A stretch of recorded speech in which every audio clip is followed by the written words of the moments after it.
Para bapak dan ibu hadirin dan hadirat rahimakumullah. Untuk acara selanjutnya, mari sama-sama kita dengarkan audio hasanah yang akan disampaikan oleh guru kita, Fadilatul Mukarram wal Muhtaram wal Maqbul, Bapak Kiai Haji Jamalul Lail Elsi. Ilaihi falyatafaddal mashkura wa majura. Kita tunggu sebentar, beliau baru kita persilakan beliau untuk sejenak minum dulu ya Bapak sekalian. Silakan Bapak Ibu sambil nunggu, mungkin masih ada buahnya, masih ada buahnya masih.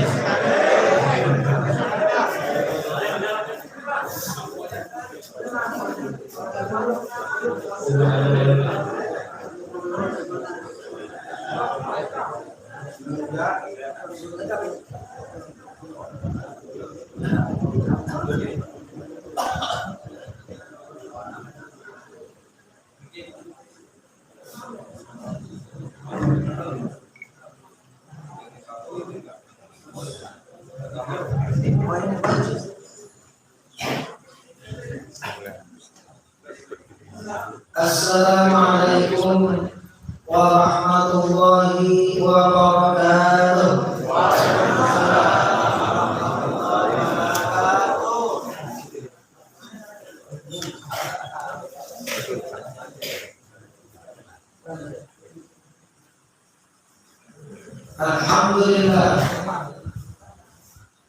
Alhamdulillahilladzi ja'ala al-mauta ibratan lil ahya.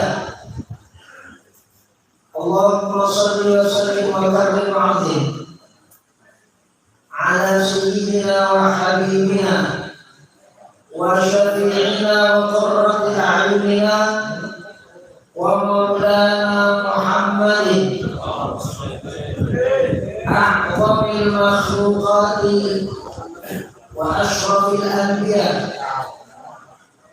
wa ala alihi al-asfiya wa ashabihi al-atqiya wa man tabi'ahum bi ihsanin min awamin nasi wa jami'il ulama.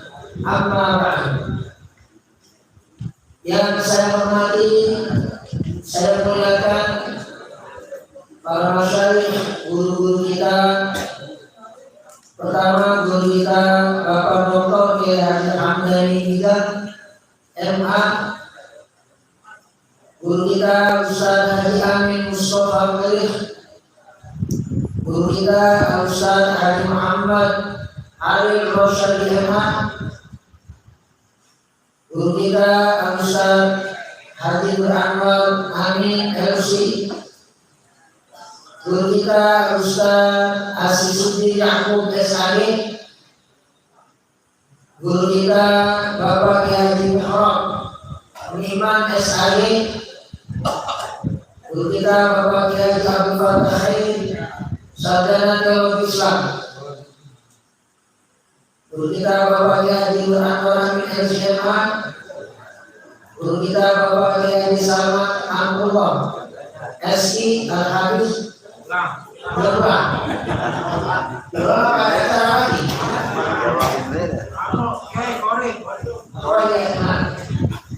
Ini ada acara lagi. Kamu ini.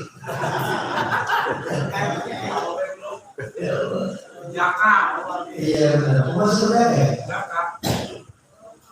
Yang saya hormati Bapak Haji Purwanto selaku Ketua Mushola Al-Muhyiddin, Bapak Haji Imam Mahmudin Ketua Mushola Al-Awali, dan segenap keluarga besar Mpong Gabir bin Sombo, juga segenap anak cucu dan cici-cici beliau. Yang saya hormati para dewan guru SMA N1 Babelan, juga para sesepuh, para masyayikh, segenap orang tua, bapak-bapak, segenap jamaah. Mudah-mudahan pada malam hari ini kita semua senantiasa dilimpah curahkan nikmat, sehat, rahmat, keberkahan oleh Allah Subhanahu wa taala.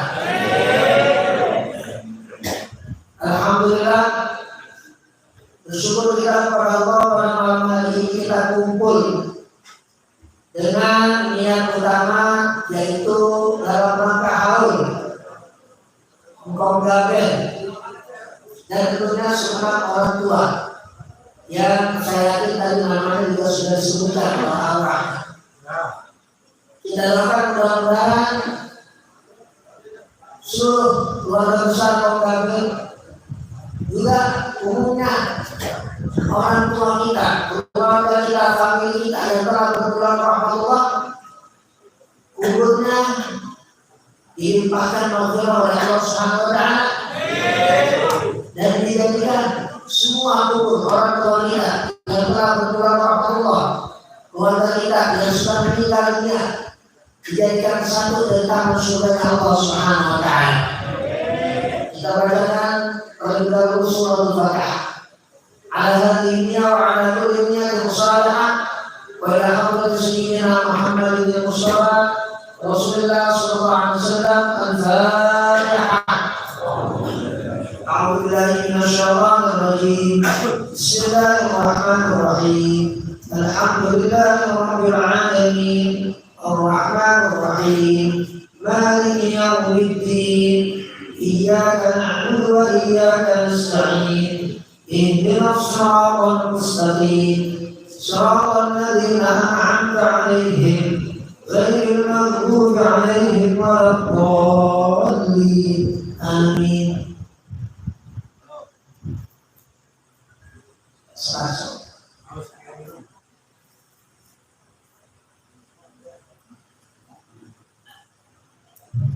Jamaah yang dimuliakan oleh Allah Subhanahu wa taala, kata al-haul itu artinya setahun. Yang pada kalimat awal kata al-haul ini digunakan untuk harta yang diwajibkan untuk dikeluarkan, maksudnya zakat mal.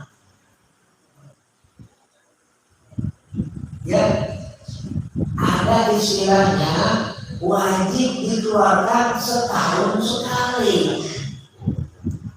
Nah, setahun itu namanya haul. Nah, yang mesti jadi bahan renungan buat kita di antara memberikan makan, infak, sedekah, zakat termasuk di dalamnya. Utamanya, ranking pertamanya kepada fakir miskin. Itu kan sebenarnya bukan setahun sekali. Kenapa? Kenapa kan nggak bisa ditahan? 1 kali 24 jam, apalagi setahun, baru mati orang.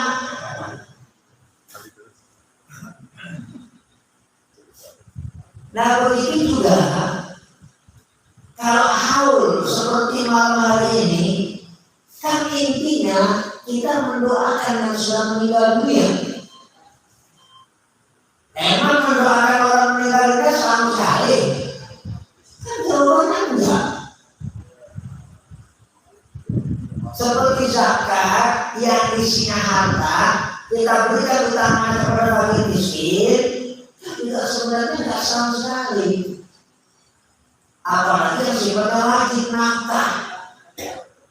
Nah, tapi maksud agama dengan istilah setahun itu mengingatkan kembali tadakur dan tadzkir, ingetin diri kita dan mengingatkan orang lain. Agar apa? Ini namanya terapi kejut. Agar setelah kita menghadiri acara haul pada malam hari ini, mulai kita harus kita haul dan seterusnya, bahkan setiap saat kita mendoakan orang tua kita dan juga keluarga kita yang sudah berkurang rahmatullah. Tujuannya itu bukan hal setahun sekali. Karena ini juga di zaman sekarang sering jadi lontaran hantaman kepada orang yang anti haul, anti tahlil, dengan mengatakan ngapain haul, mendoain orang itu setahun sekali. Nah, tidak paham. Makanya kita kasih jawaban, zakat juga kan setahun sekali. Emang ngasih makan setahun sekali, nah itu maksudnya. Ya.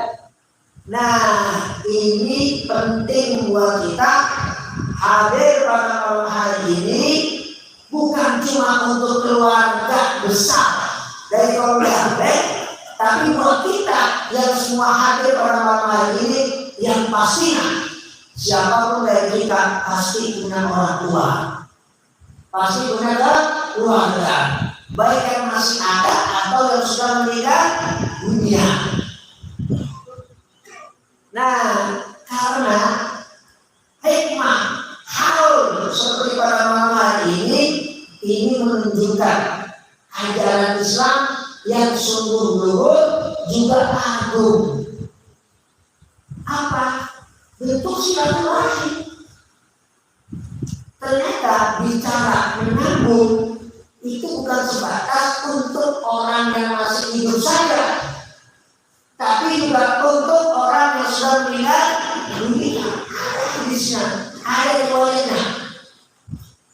Ada kitab hadis namanya Sunan Abi Daud, di mana Imam Abu Daud meriwayatkan ada sahabat yang bertanya kepada Rasulullah SAW. Orang tua dari sahabat ini sudah meninggal dunia. Tanya dia kepada Rasulullah SAW, ya Rasulullah, hal baqiya min birri abawayya syai'un abaduhuma min ba'dihima? Ya Rasulullah, apakah masih tersisa bakti saya, amal soleh saya, kebaikan saya buat kedua orang tua saya, tapi kedua orang tua saya sudah meninggal dunia? Masih yang tersisa ya Rasulullah? Kalau akan menjawab na'am, ya masih ada masih. Apa? Kalau Nabi bilang, Nabi memberikan arahan as-salatu alaihima. As-salatu ala doa dalam ayat ini mendoakan kedua orang tua yang sudah meninggal. Itu bagian dari dharma bakti anak kepada kedua orang tua. Mungkin ketika masih hidup itu anak lupa atau kerjaannya melawan mulu, bahkan mulu, bapaknya meninggal baru ingat, nyesel dia belum sempat berbuat baik apa-apa, masih bisa apa doain. Yang kedua, beristighfar lama, minta ampun untuk kedua orang tua. Itulah mengapa salah satu doa yang diajarkan oleh Allah Subhanahu wa Ta'ala kepada kita semua umat Islam itu doa untuk kedua orang tua kita. Doa banyak, tapi doa untuk kedua orang tua kita langsung yang ngajarin Allah dan kita semua apa? Apalagi kita anak-anak boleh Rabbil firli waliwa warhamhuma kama rabbayani shaghira.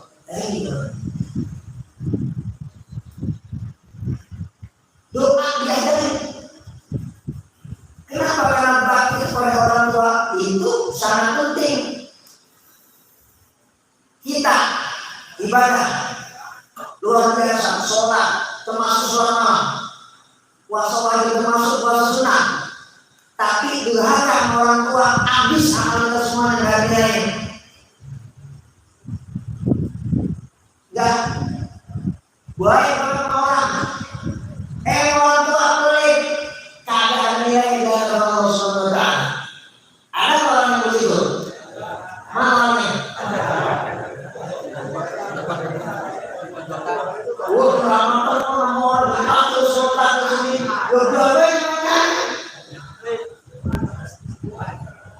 Buru-buru dibawain jangan enak kali. Ini maksudnya saya juga lagi bingung, ingetin kita semua jangan begitu, nggak boleh ya. Salah.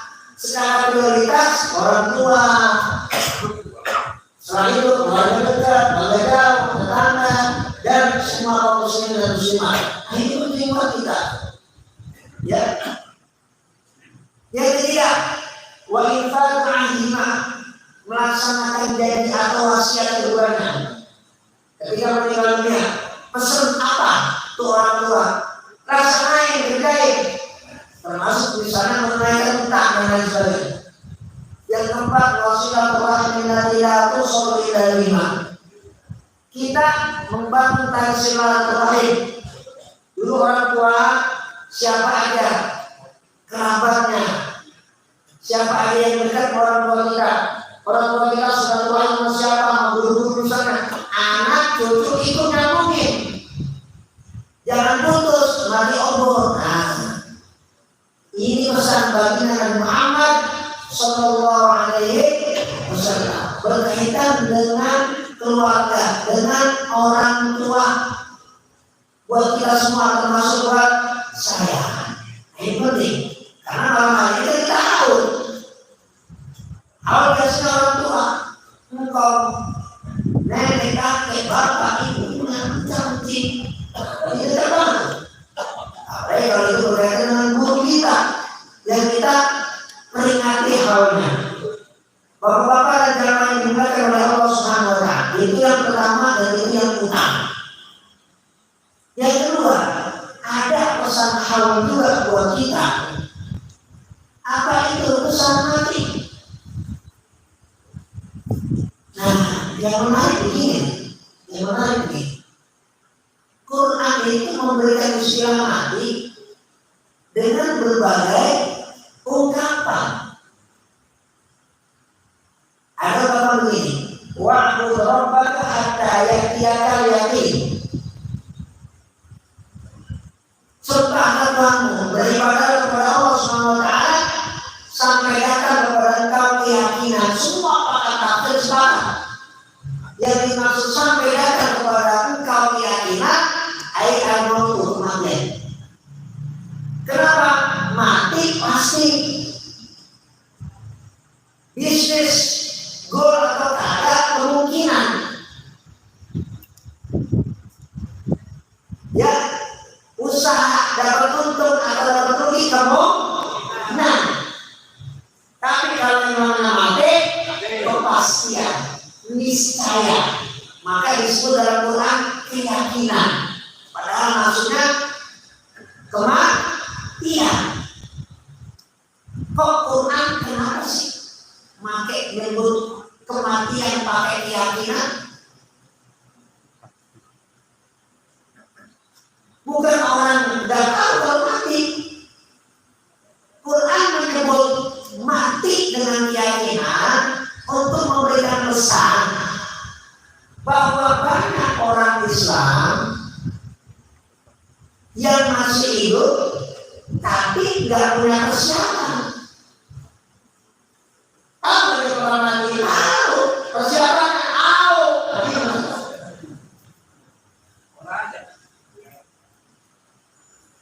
padahal dari mata berarti bagaimana khairul zadi takwa.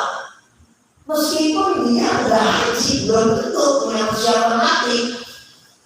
Padahal kalau kita bicara Quran dari itu kan semua kita tahu doa yang tersebut satu jagat Rabbana atina hasanah wa fil akhirati hasanah wa qina adzabannar. Tapi tidak semua orang Islam tahu kalau ayat itu yang merupakan doa yang selalu kita baca sebenarnya di Quran rangkaiannya rangkaian ibadah haji. Buka surah Allah ayat 200, 201, 202 bunyinya bagi orang itu mana sikakum fadlullah kadzikrikum abaakum aw asad dzikra Faminan nasi may yaqulu rabbana atina fid dunya hasanah.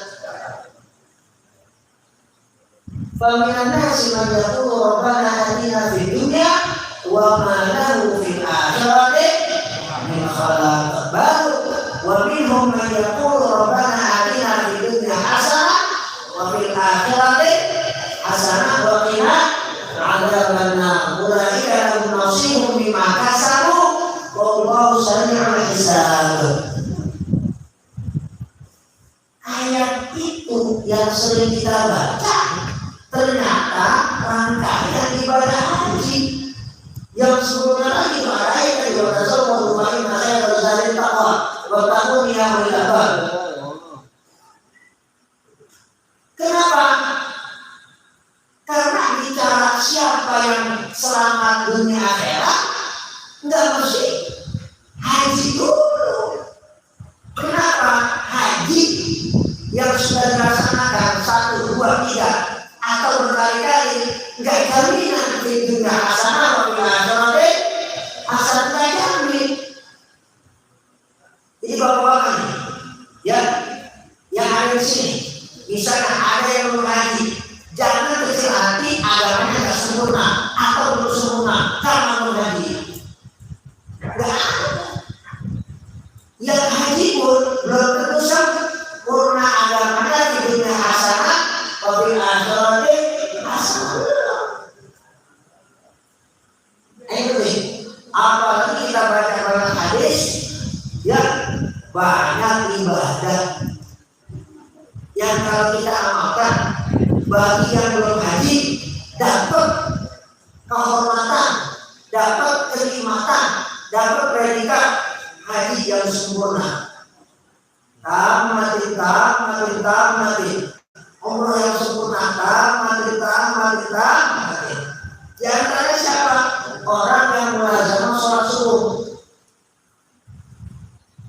Hadisnya sahih. Riwayat Imam Ibnu Majah. Man shalla raka'atan thumma qala yadhkurullah ta'ala hatta tadhhar syamsu thumma shalla raka'atain. Siapa yang sholat subuh berjamaah kemudian dia nggak pulang dulu, apa berzikir kepada Allah sampai terbitnya matahari, kemudian sholat 2 rakaat, lalu kemudian dia keluar, itu dia keluar dapat apa? Dapat pahala apa? Hajjatin wa umratin tamati. Dapat pahala umrah, dapat pahala haji yang lain sempurna. Padahal belum umrah, padahal belum haji. Dapat fitunya hasanah wa fil akhirati. Nah, bicara yang selamat ketika mati ini betul-betul berkaitan dengan sejauh mana persiapan kita menghadapi kematian itu sendiri. Karena kematian itu pasti, makanya kalau kita baca Quran dan hadis selalu kita menentukan orang haji kita nahu sorot itu bentuknya masdar.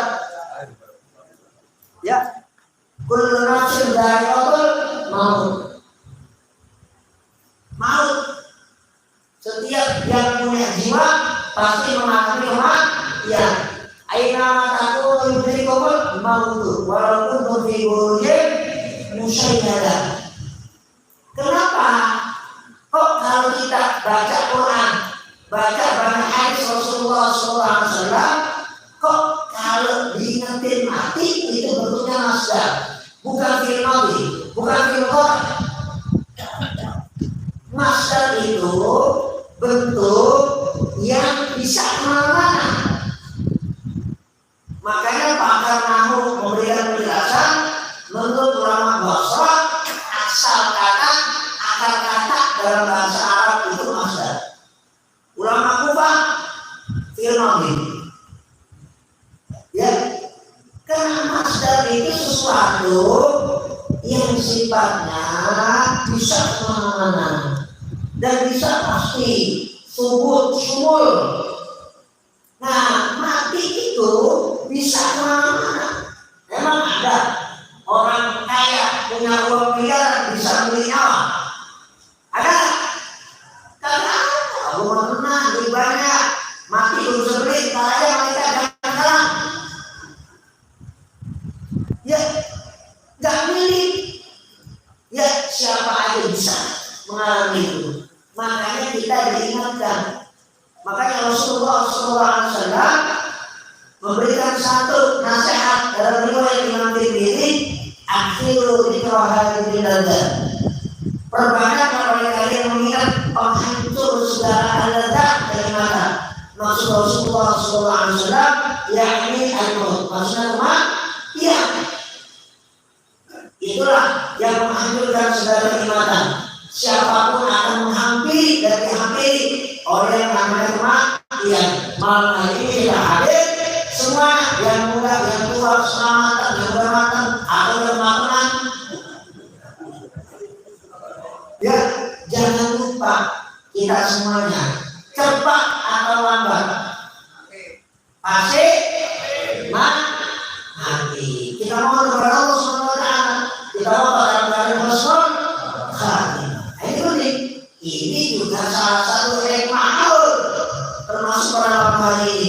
Bukan cuma buat menggapai, tapi juga buat kita semua yang hadir pada malam hari ini. Bahwa itu yang dibilang oleh Allah Subhanahu wa Ta'ala. Itu bagian yang kedua yang berkaitan dengan Allah. Al-maut. Nah, yang ketiga, yang ada istilah al-dzanbu, ada istilah al-ajru, ada istilah dosa, ada istilahnya pahala. Ini penyakit yang berbahaya. Ya, seringkali kita ini terkena penyakit maghrur. Maghrur itu kita namanya penyakit tertipu oleh diri kita sendiri.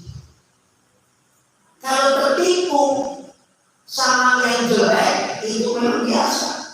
Tapi ini yang paling bahaya, kita ini tertipu dengan amal soleh kita sendiri. Nah, ini yang repot. Apa itu maksudnya? Tertipu dengan amal soleh kita sendiri. Kita ini sombong. Kata orang kasih daku, ngasak bahwa kita ini adalah pemilik segala kebaikan, pemilik segala amal soleh. Orang lain semuanya kayak kemudian apa ini gua,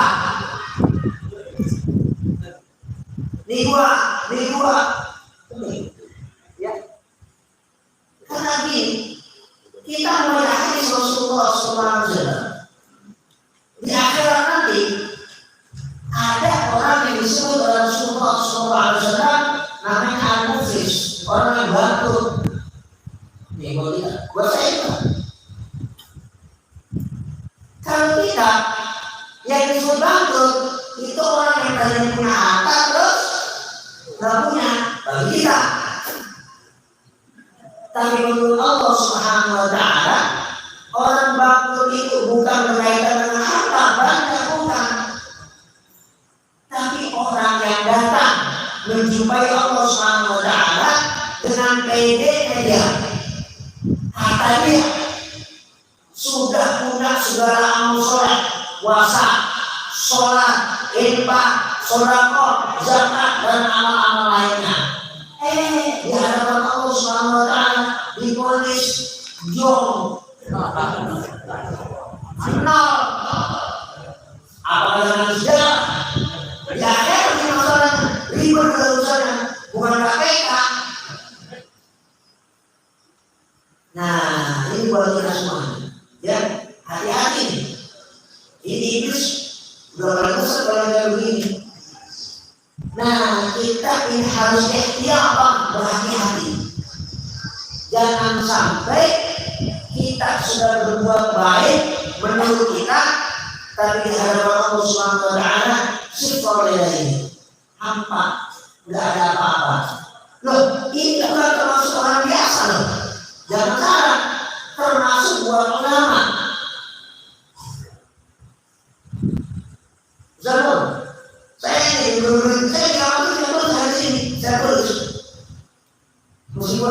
didaftarkan. Dan alhamdulillah saya apa? Tapi saya terus berpikir diri saya kalau tidur.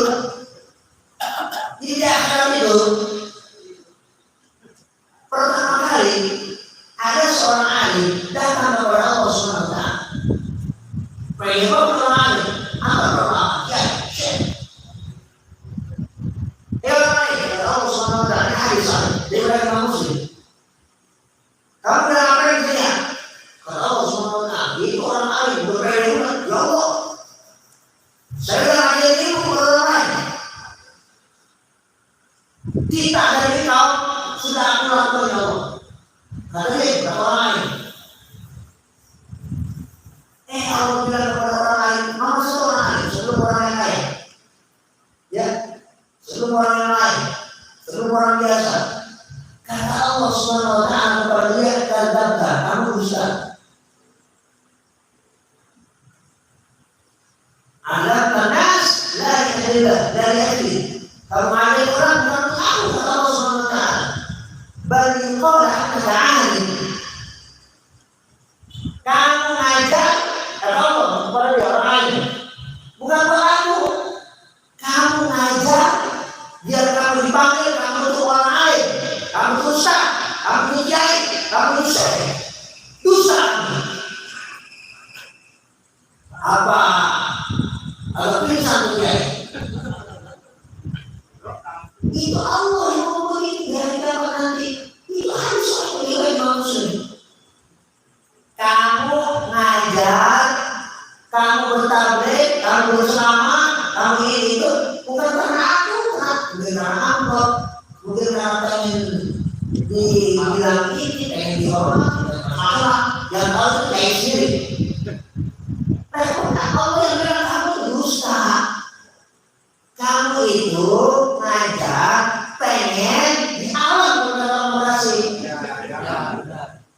Ya. Ya Allah, mari itulah.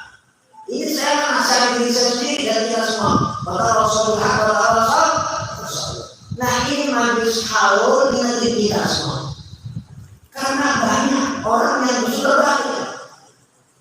Orang yang kelihatan biasa-biasa aja ternyata selamati ternyata luar biasa, mulia, terhormat ya Allah. Orang yang katanya ternyata malah biasa. Apalagi aku bilang nggak ada apa-apa di hadapan Allah, di hadapan manusia apa-apa. Tapi kalau di hadapan Allah ternyata bukan apa-apa dan bukan siapa-siapa. Ada orang yang ketika hidup ternyata bukan apa-apa, tapi selama tiba di Allah ternyata siapa-siapa. Contoh, misalnya tadi namanya Wais Al-Qarni.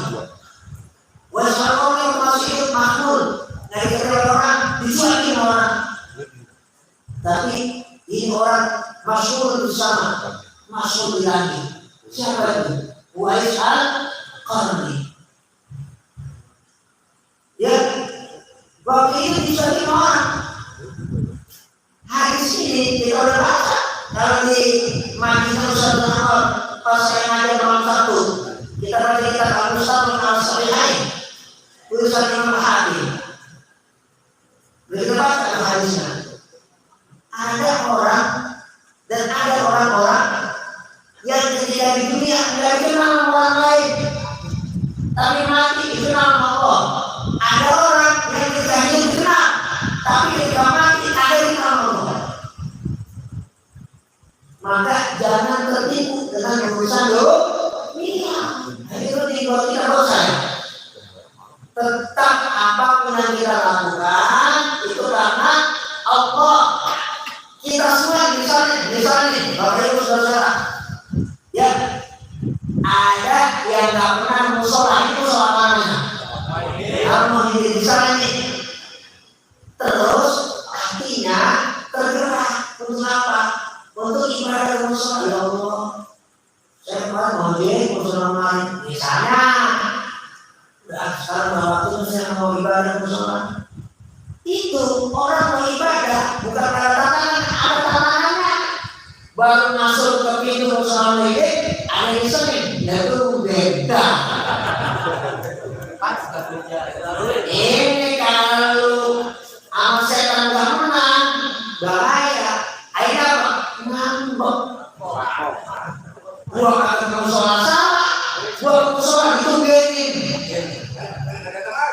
Yang lagi. Nah, murid. Nah ini hati-hati. Maka hati-hati. Saya ibadah bukan hanya kembali masa bodoh. Mau ditungguin deh, mau saya dikasih penghargaan deh, tetap saya musola. Nggak ada urusan, dipuji atau dicaci, nggak ada urusan. Itu. Ngaji kata itu ngaji nah. Ayo penting, ya. Jadi kita mantepin dunia ini ibadah bukan pengen dipuji atau kita ya ibadah atau berbuat baik nanti takut dicaci ya. Pengen dipuji jangan, takut dicaci jangan. Mantepin ya. Seperti kita sholat, doa kita inna sholat wa nusuki wa mahyaya wa mamati lillahi rabbil alamin. Mantepin kita semua ibadah sholat kita ibadah kita semata-mata apa? Karena Allah bukan diambil nas, bukan untuk manusia. Diambil dah, diambil biasa, bukan semua. Jadi semua kita ibadah karena Allah. Itulah mengapa Imam Syafi'i secara ilmu fikih memilih itu. Ini wajahku wajah lillahi faqara samawati wal arda hanifan muslimah yang sering dan sudah biasa kita baca. Kan zaman-zaman ini sekarang mobil. Ya, ada diajarin di SDIT misalnya. Apa itu doa kita? Bukan ini wajahku atau bukan wajahku. Allahumma ba'id baini wa baina khataaya kama ba'adta baina al-masyriqi wal maghribi ya. Tapi ada kaidah kalau ada ninggal yang biasa itu nanti benar. Ya, yang lain kita tahu kalau itu hadis sahih. Riwayat Imam Bukhari kalau membaik memberikan apa. Tapi yang beliau ajarkan semasa beliau hidup tetap ini wajah Tuhan hidup. Emang bekasi orang bodoh apa? Kemudian ada orang berdatang, ya pada ada salah macam segala macam kembali kepada sunnah. Kita ini bekasi udah lama dari dulu. Ya dari abad ke-19, dari awal abad 20. Bekasi itu udah lama. Ya, ada orang-orang baru sedang datang. Ya, ngajar ini segala macam ini kacau. Ada yang nama-nama rata. Maksud Imam Syafi'i, ya, kok kalau sholat kitanya itu, kenapa kata Imam Syafi'i itu pantas dengan maqam sholat? Ya, karena maqam sholat itu sesuai dengan kedudukan ketika kita sholat. Ada sholat yang menghadap Allah. Doa yang baca wajah tu wajah lillahi faqara samawati wal arda hanifan musliman. Saya hadap diriku ini, mantap diriku ini menghadap Allah Subhanahu wa taala yang menciptakan langit dan bumi. Itu kata Imam Syafi'i pas dengan kedudukan ketika orang sholat biar mantap. Kalau kita ibadah itu semata-mata karena Allah, bukan ketika kita sholat, tapi ketika kita melakukan aktivitas kehidupan yang 24 jam, termasuk kerja di pabrik, di kantor, di institusi pemerintah, semua karena Allah. Bahkan seorang polisi misalnya mengatur lalu lintas, niatnya apa? Untuk membuka jalan agar orang itu dimudahkan. Itu kalau polisi niatnya kayak begitu, kira-kira gimana? Itu polisi kenapa yang masuk surga? Kenapa? Dari orang-orang semata-mata dengan orang-orang karena Allah. Orang biasa karena susah, karena kayak dia capek. Nah, jadi siapapun dari kita semua bisa pertama kali masuk surga. Siapapun, termasuk yang dianggap itu misalnya tidak punya ilmu. Makanya ada hadis Rasulullah SAW. Siapa yang paling banyak surga nanti. Siapa? Kata Rasulullah SAW, al-badah itu orang biasa dan dianggap dia biasa. Bahkan mungkin kurangnya baru itu satu lagi. Ya, tapi ternyata Allah kasih kemuliaan masuk surga pertama kali. Amin ya Allah. Di bapak-bapak ini semuanya jangan takut. Ya, semua bapak-bapak semua yang ada di belakang ini bisa masuk surga paling dulu. Yang terus mahal ini. Nah, jadi ini tafsir. Ini memberikan surga berpihak sekaligus indah, memberikan warning buat kita semua. Jangan berkecil hati, tapi juga jangan gede kepala. Dua-duanya jangan. Ya, dua-duanya. Jadi agar kita semuanya mawas diri, muhasabah. Mudah-mudahan hari haul kita pada malam hari ini semua amal soleh kita diterima oleh Allah Subhanahu Wa Taala sebagai amal soleh, sebagai takarruf, sebagai ketaatan, sebagai kebaikan, sebagai kebajikan yang nanti punya nilai di sisi Allah Subhanahu Wa Taala dan menghantarkan kita semuanya menggapai ridho Allah Subhanahu Wa Taala dan meraih surga Allah Subhanahu Wa Taala. 3 hari ini yang saya sampaikan tentu masih banyak hal-hal yang sebenarnya berkaitan dengan hal, namun mudah-mudahan 3 hari ini yang sebelumnya ada manfaatnya utama, pertama dan yang paling esensial buat saya pribadi dan umumnya buat kita semuanya. Mudah-mudahan kita diberikan rahmat, nikmat, keberkahan oleh Allah Subhanahu Wa Taala. Demikian yang saya sampaikan. Mudah-mudahan bisa saya mohon maaf. Allahumma billahi min dzalik. Wassalamualaikum